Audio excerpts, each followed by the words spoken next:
Hey everyone, welcome to the question show. Your questions, my answers. Wait, that was backwards. Your questions, my answers. So as always, wherever you are across my channel, if a question pops in your brain, just write it down. I'll gather them up and I'll answer them here. Just another reminder, I do the show every Monday at 5 p.m. Pacific time. So if you want to be part of the live show, there should be an event somewhere around on my channel where you can see where the next live channel is. Also, I put the link to the next live show in the newsletter every week. So if you want sort of an easy way to click and get a reminder for when we're going to do the live show in case you always keep forgetting to show up, that's a way that you can do that. All right, so let's get into the questions. Stompy LP. What are the time scales of a supernova? How long does the collapsing of the star take?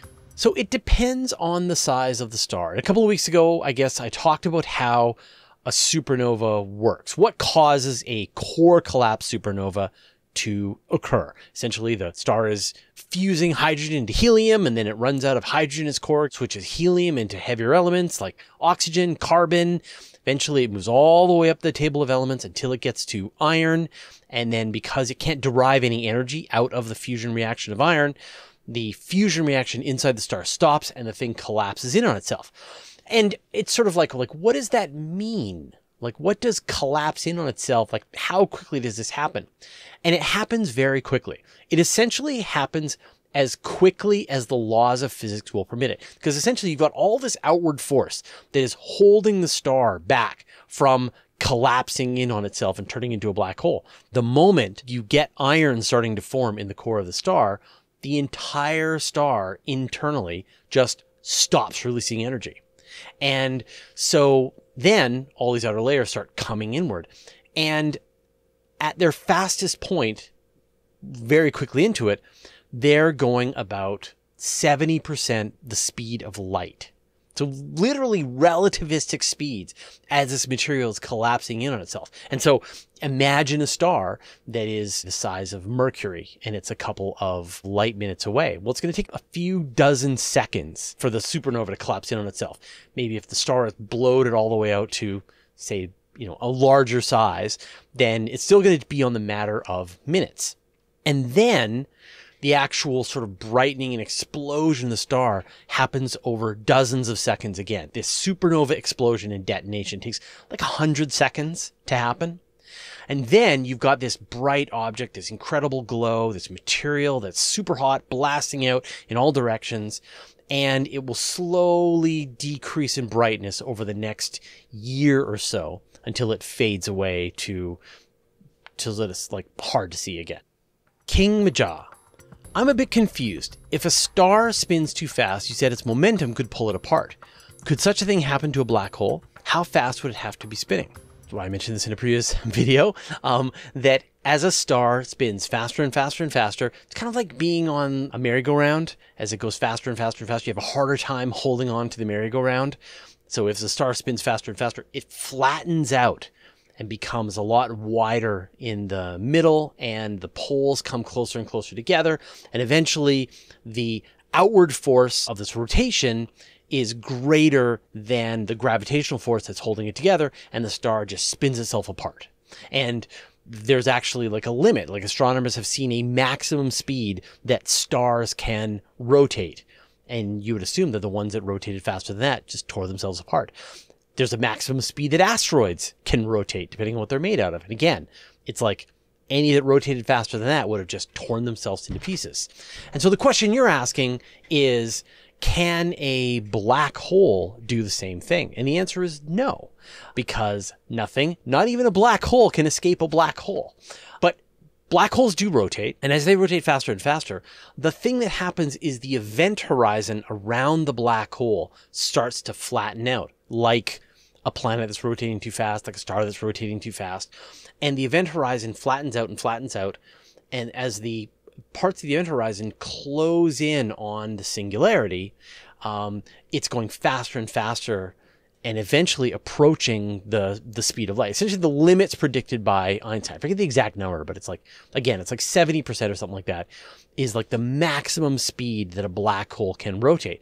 And then at this point, essentially, it's starting to run into relativity, literally the fastest that it is possible for it to spin. It can't spin faster than the speed of light. And so there's this idea, there's this concept where could you have a naked singularity? Could you have a black hole spinning so fast that the event horizon would flatten out to the point that it would reveal the singularity and it would give a sense of, we could look at the singularity and know what it is?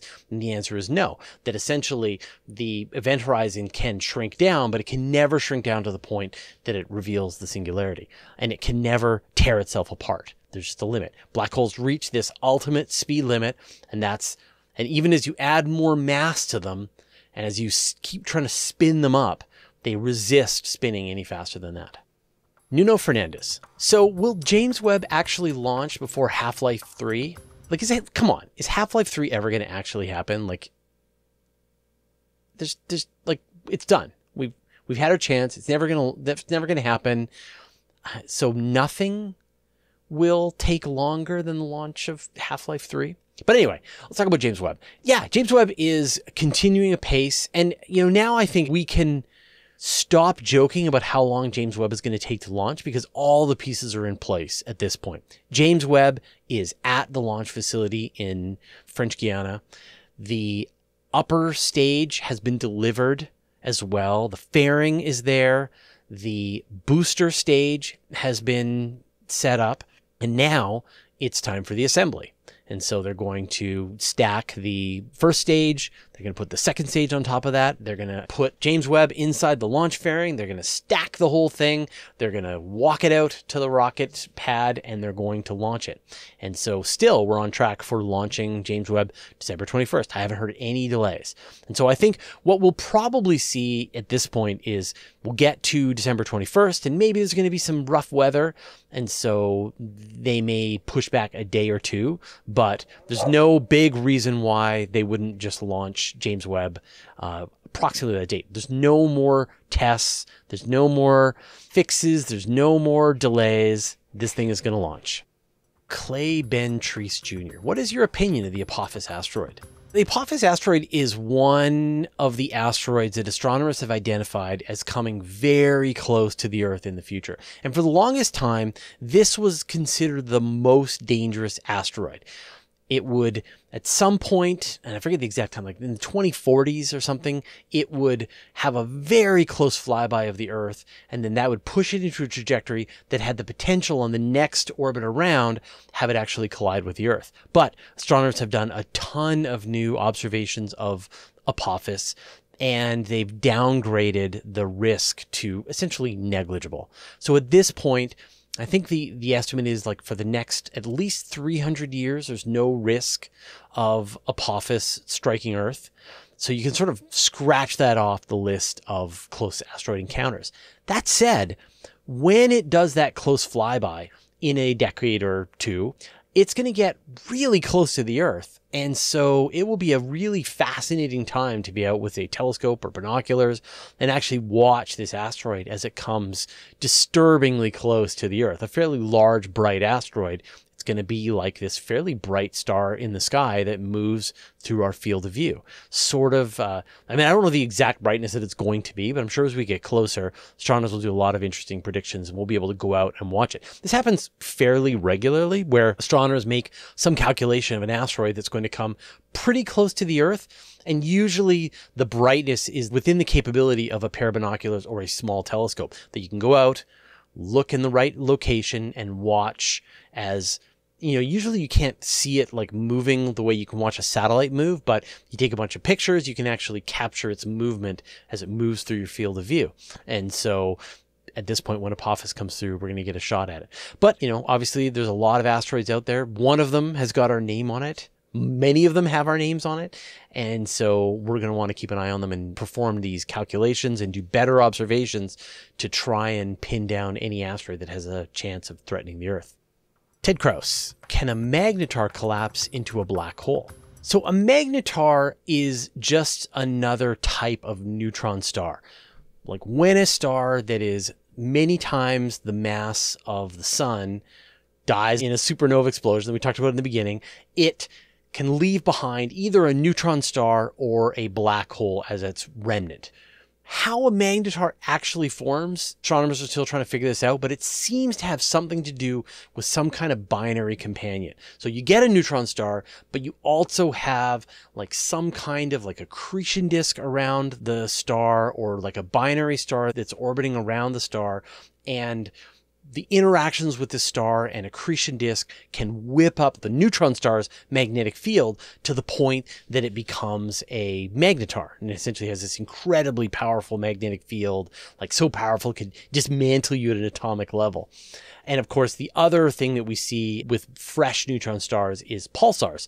So you've got this neutron star that's spinning hundreds of times a second and releasing these powerful blasts of radio waves, and they use them for timing and all kinds of interesting things. And then slowly, as these neutron stars get older, they wind down, they slow down, and they just become boring, plain old regular neutron stars, as opposed to cool magnetars or pulsars. And so the question you're asking is like, can you add mass to a neutron star to turn it into a black hole?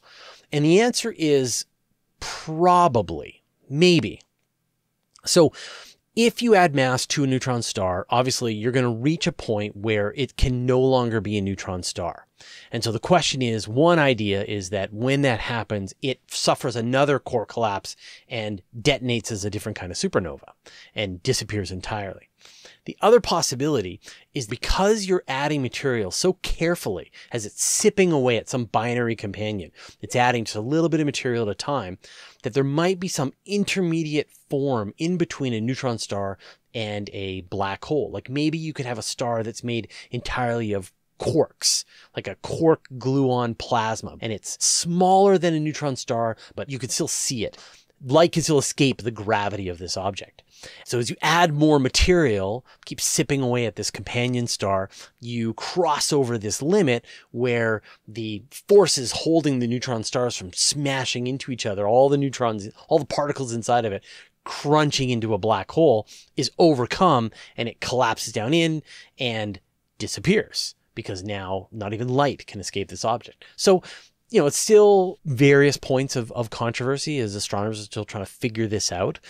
And so stay tuned to see if we can sort this out. Hopefully there are various tools out there. Like maybe we could detect one of these objects exploding. Maybe we could detect an object that is giving off a type of radiation, a signature that tells us that it might be one of these intermediate sized objects. We might be able to detect the moment when a neutron star collapses into a black hole. So yeah, it's a pretty interesting idea though.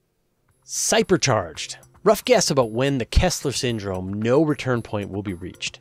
So the day that we're recording this, we just learned that the Russians tested an anti-satellite weapon on one of their own satellites, destroyed it, and sprayed like 1,500 pieces of trackable debris into orbit around the Earth.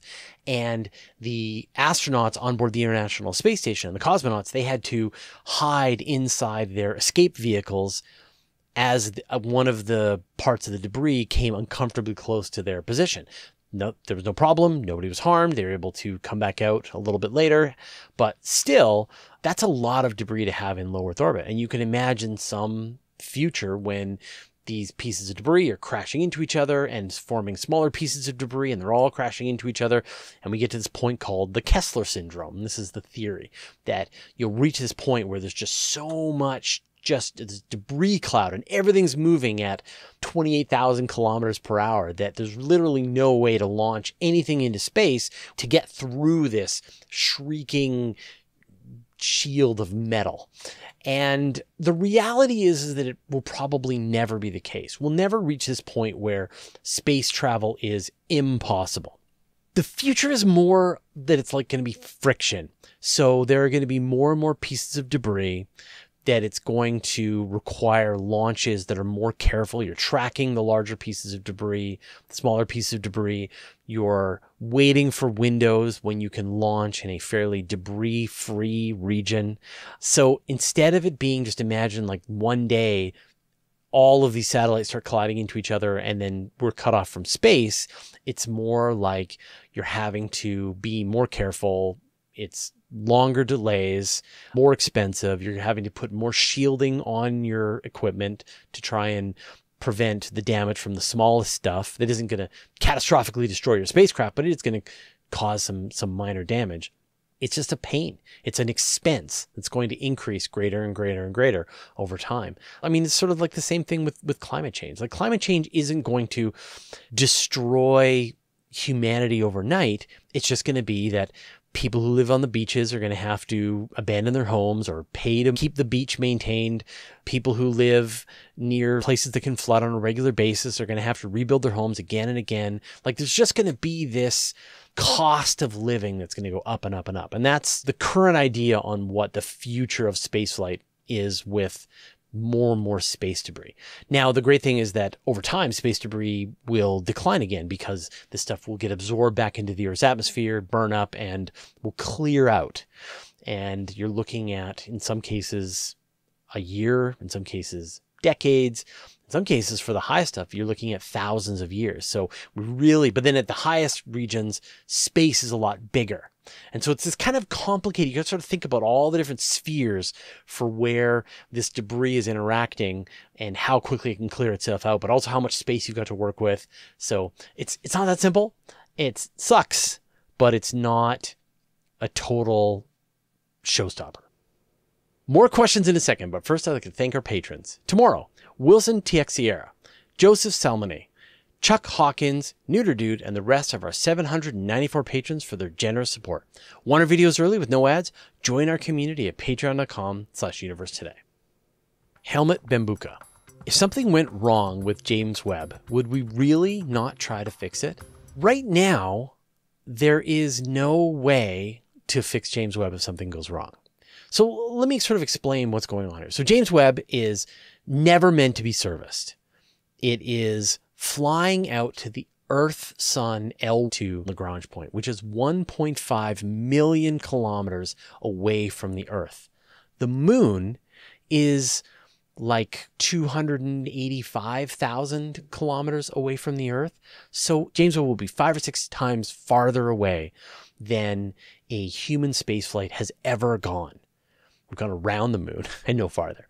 And so nobody's ever done a mission out to that distance.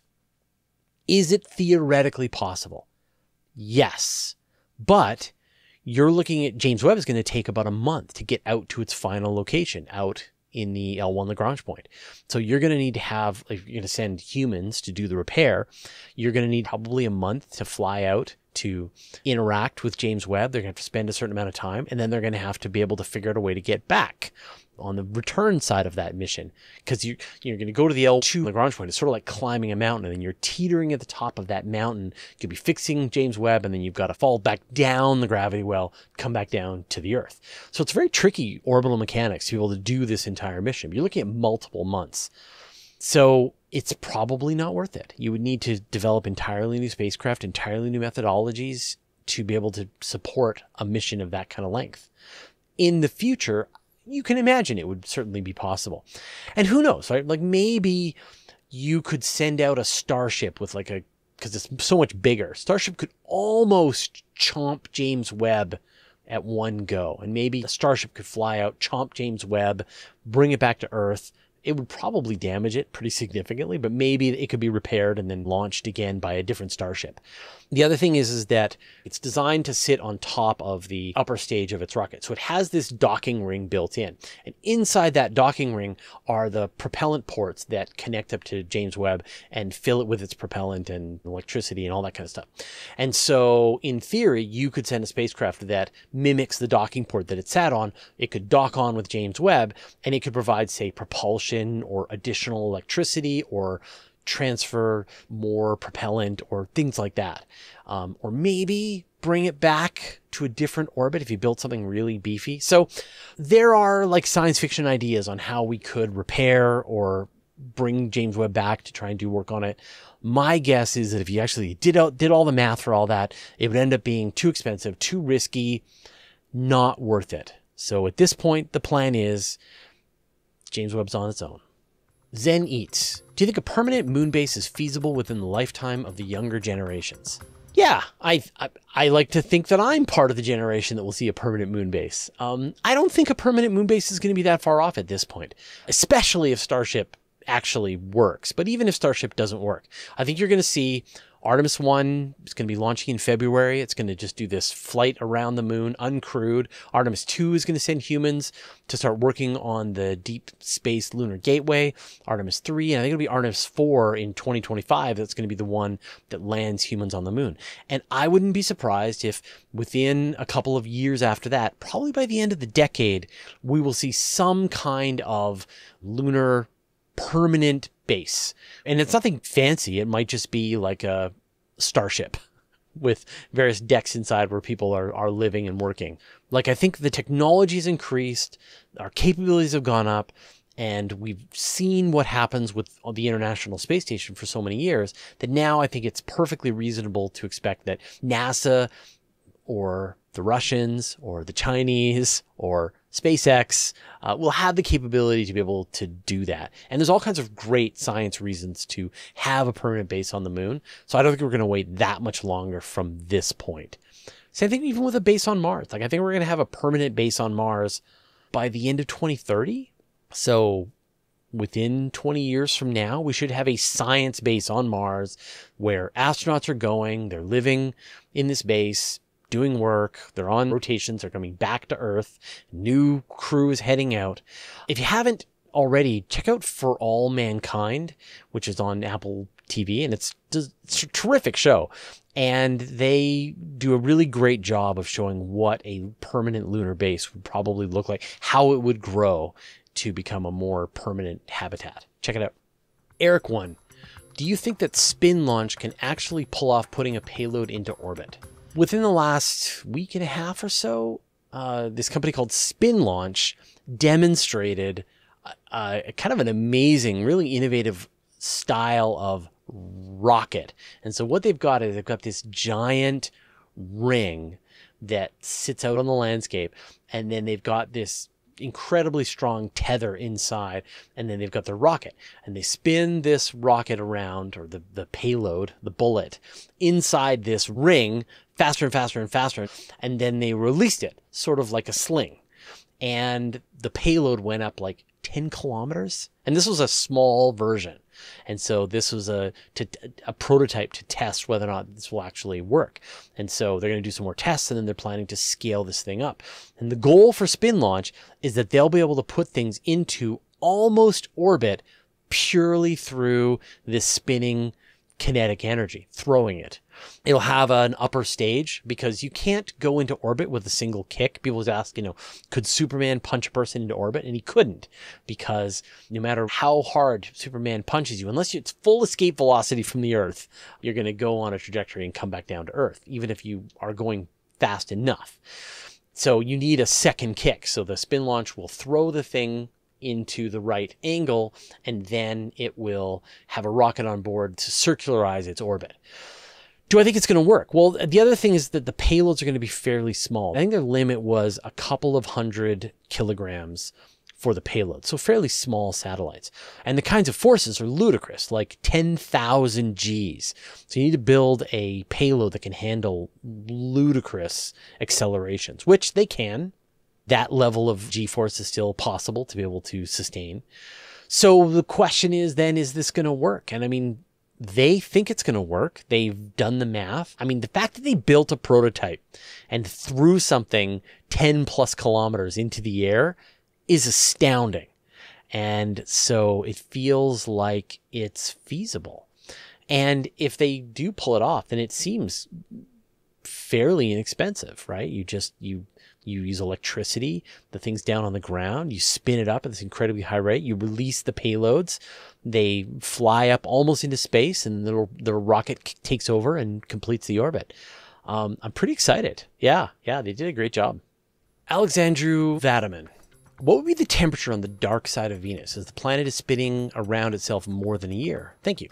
From what we know, the temperature of Venus is the same no matter where you go around the planet. It's like 470 degrees Celsius no matter where you go. Hot enough to melt some kinds of metal. And it's the same whether you're at the poles, whether you're at the equator, whether you're on the day side, whether you're on the night side. The temperature is always the same. But in the last couple of years, the European Space Agency's Venus Express mission was able to do some really interesting imaging of the Venus atmosphere, as well as the Japanese Akatsuki spacecraft, which was imaging Venus. And what they found was that, as you said, right, because the night on Venus is so long, the atmosphere gets up to some weird stuff while this is happening. And so what they found is that you get this phenomenon called super rotation of winds, where the wind speeds actually increase by a factor of about 60 on the far side of Venus. And this is sort of like just the beginning. Of course, NASA has 2 missions planned to go to Venus. One that's actually going to drop an atmospheric probe into the clouds of Venus to detect what's going on with the winds at various levels as it's falling into Venus. So I think that there's more going on with the dark side of Venus than we had originally thought. And it's a tricky thing to observe because it's not illuminated. And so astronomers are figuring out ways with the existing spacecraft and with new spacecraft to try to tease out what's actually going on with Venus. So the temperature is probably the same no matter where you are on Venus, but the atmosphere does behave differently on the dark side of Venus. I love that. See you on the dark side of Venus. B. Guzman, what is the point of sending humans to Mars?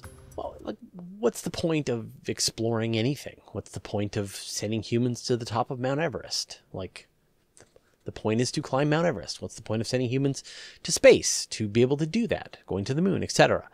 And so the point of sending humans to Mars will be to send humans to Mars. That's the big point, that all of the technology, all of the teamwork, all of the funding, the development, all the research, the technology that went into this incredible achievement of having a human being go to Mars, survive, and return safely required greatness across hundreds of thousands of people. And we saw from the Apollo program that all of the incredible technology that they developed to send a human to the moon played out in our lives in terms of batteries and new materials and computers and satellite technology. And so all this stuff has a benefit to us just in our day-to-day lives that happen over the years. And so we would see the same thing with sending a human to Mars.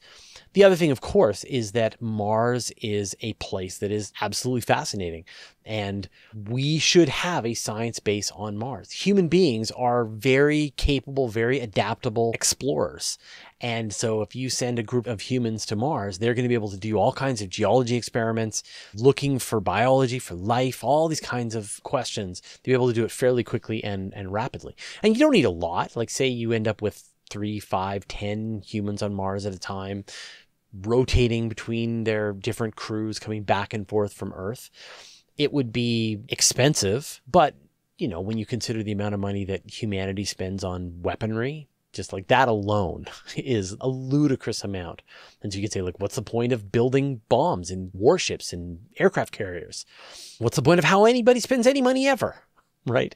So I think that we know that money spent, invested in space exploration is multiplied in our return on investment. For every, I forget what it is, like for every dollar that gets spent on space exploration, we get about $2.50 in return for increased productivity based on that investment. So just the development, the engineering, et cetera, alone would be worth our while to do. And of course, money spent on going to Mars is actually spent here on Earth.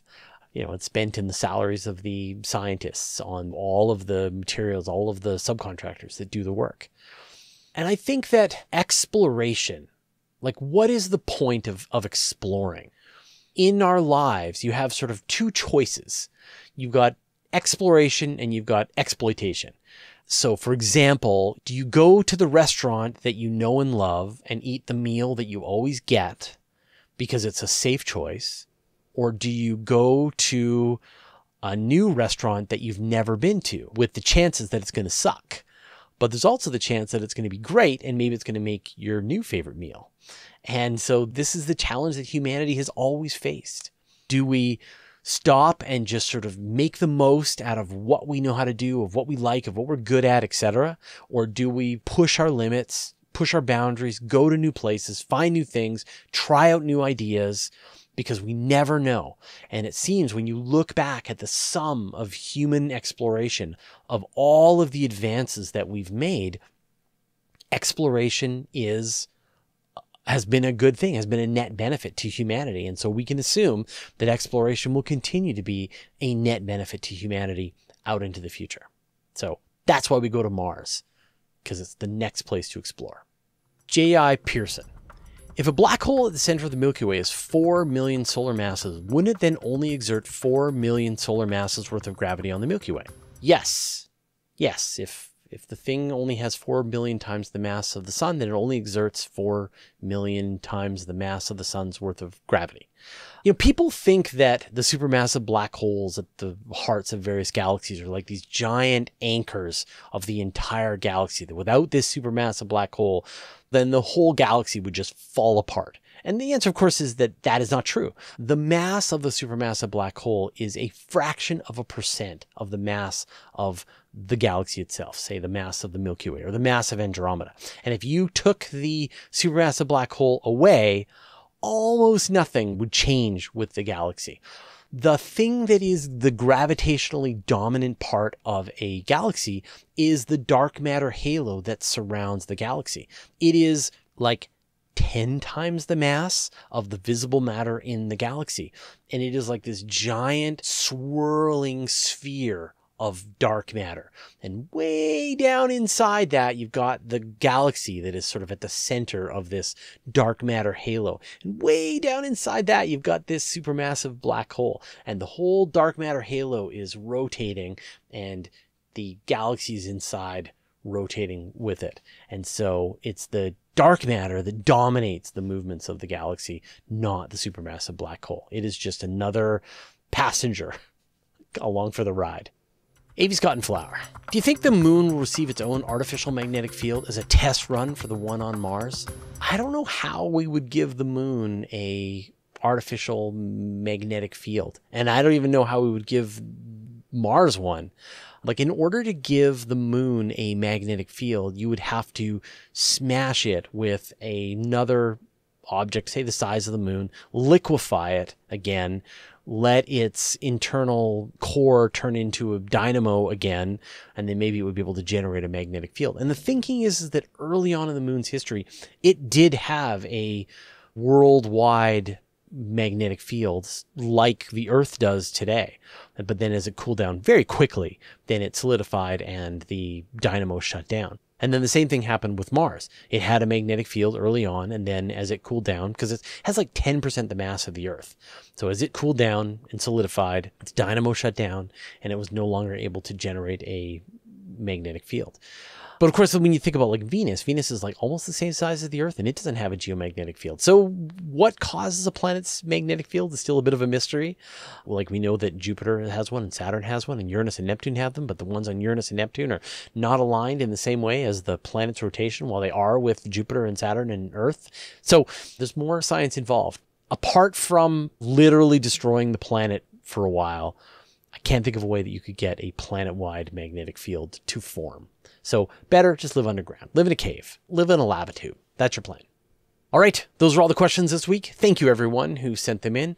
Again, as always, wherever you are across my channel, question pops in your brain, write it down. I will gather them up and I'll answer them here live on Monday at 5 p.m. Pacific time. So come and join. All right, we'll see you next week. If you want a single comprehensive resource for space news, you'll want to subscribe to my weekly email newsletter. Every Friday, I send out a magazine of space news with dozens of stories, pictures, brief highlights, and links you can find out more. Go to universetoday.com/newsletter to sign up. It's totally free. And did you know that all my videos are also available in a handy audio podcast format so that you can have the latest episodes as well as special bonus material like interviews with me show up on your audio device? Go to universetoday.com/audio or search for Universe Today on iTunes, Spotify, or wherever you get your podcasts. And I'll put a link in the show notes. Thanks to all the moderators, and a special thanks, as always, Chad Weber and Nancy Graziano.